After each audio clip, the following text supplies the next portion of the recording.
Hi everyone and welcome to our grammar videos.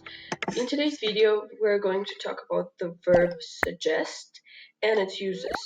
So we are going to talk about 3 different ways that you can use the verb suggest, and one of them is suggest that someone do something, following this structure.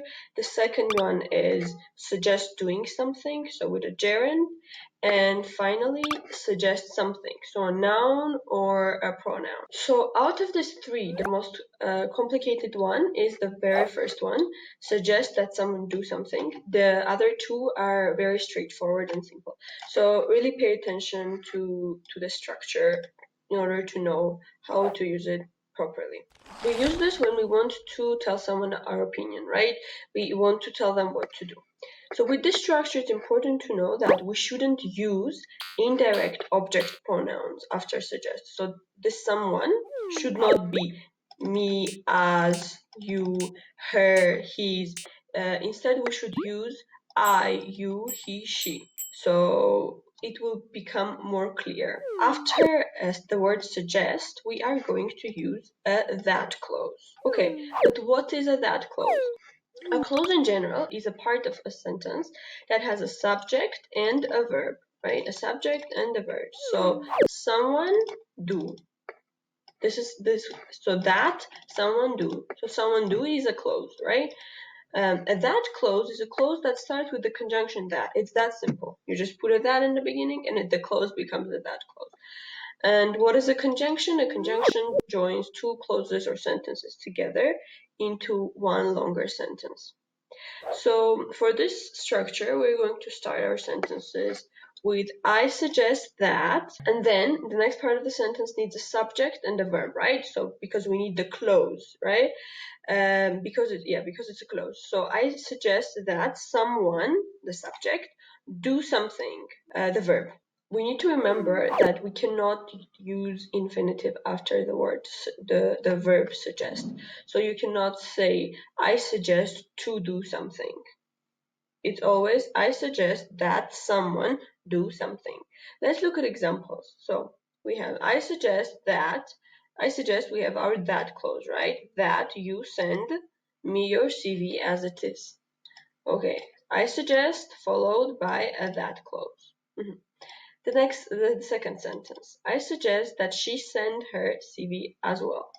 So again, we have I suggest, and it's followed by a that clause, that she sent. But this sentence sounds a little weird, right? Because we have she and we have send. Shouldn't it be sends because she's third person singular? The answer is no. And this is the reason why the verb suggest is a little tricky, because it uses the subjunctive form. And I'm not going to go into detail to what subjunctive form is, because it's not used commonly in English nowadays. But you just need to know that with I suggest, you need to use the subjunctive form, and the verb is not going to change. It doesn't have to, it's not infinitive, it's different from infinitive, but it doesn't change. So it just stays in its base form. It's important to remember that you cannot use another verb tense in the that clause. You cannot use the simple past. You must use the subjunctive form. Let's look at some more examples. I suggest that he join Bookamed. Again, we have I suggest, and then that, and then followed by a clause. That he, the subject, and the verb join. And why it's not joins? Because this structure requires you to use a subjunctive form, and in the subjunctive form, the verb stays as it is in its base form, right? It does not change. Okay, so in the end, you don't have to use the conjunction that all the time. It is just, I just included it throughout the lesson so that it's easier for you to understand what a that clause is. But you can also say, I suggest he join Bookamed, or I suggest she sent her CV. I suggest you send me your CV as well. Okay. Overall, you need to remember this sentence structure. You suggest that, so this that can be there or can not be there. You suggest that someone do something. Someone do, again, it's not someone does, but someone do something, sorry. The second structure is suggest doing something. So a gerund. This is a lot easier than the subjunctive form. All you need to do is have suggest followed by a verb in its gerund form. So gerund is ing, right? To think you need to remember about if you remember one thing about the verb suggest, it should be that you would never use infinitive after the verb suggest, right? Neither here in the first version nor in the second version.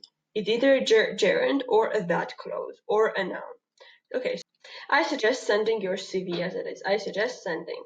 I suggest joining Bookamed. Yeah, and we do know what a gerund is, and you should know that the meaning of suggest doing something or suggest that someone do something is the same. So you use which version is better for you. And the third and last way of using the verb suggest is by following it with a noun. So suggest something. Okay, it's again, there's nothing to go deep into. You just put a noun after the word suggest. Let's see. I really love the Bookamed app and we'll suggest it to everyone. Suggest it. Can you suggest a good job opportunity in Australia? Suggest what? A job. That's it about the verb suggest. Thanks and bye.